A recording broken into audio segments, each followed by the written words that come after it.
These trauma response groups do a lot of work. In fact, one of them, A Mother's Love, was just honored by the city for their efforts earlier this month, which makes it all the more strange that their contract and that of 8 others are suddenly ending.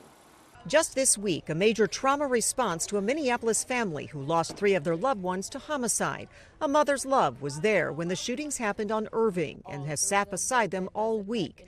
Then suddenly, out of the blue, they get an email that their city contract and 8 other trauma response contracts are ending in 30 days. How hard, that was so traumatic for us to get this letter, and then it says, and it's 30 days.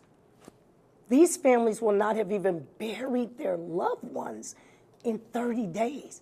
Trauma takes trusted messengers who are in this community that they trust to tell their deepest, darkest pains to. The Trauma Response Program falls under the Neighborhood Safety Department and was funded for about $1 million.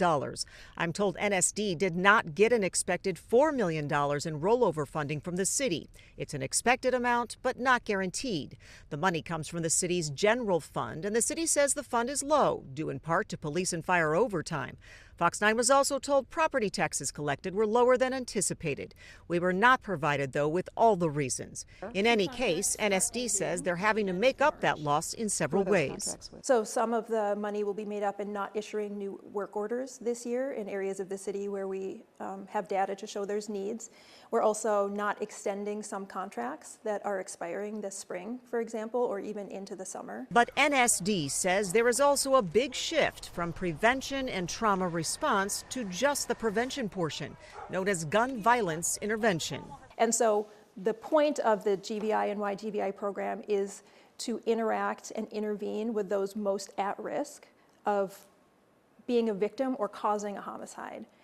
If we can do that, if we can lean into that prevention aspect, we're saving the city and all of the taxpayers' dollars. That's why we're prioritizing continuing to fund those programs. They're missing the fact that trauma care is preventing gun violence.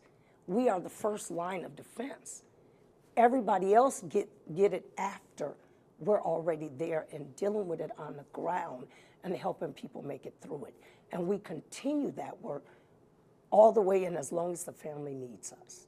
Now, as we head into spring and summer, when gun violence generally goes up, it's unclear who, if anyone, will respond to the grieving families.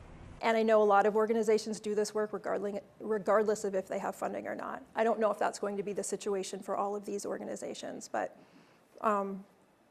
it is a painful loss. How does this work going forward? We haven't figured that out yet, and clearly the city hasn't figured that out, or they would not have done this. A few of the other trauma response groups that are losing their contract include Change Starts with Community, Black Business Enterprises, and the Domestic Abuse Project. In Minneapolis, Karen Scullin, Fox 9.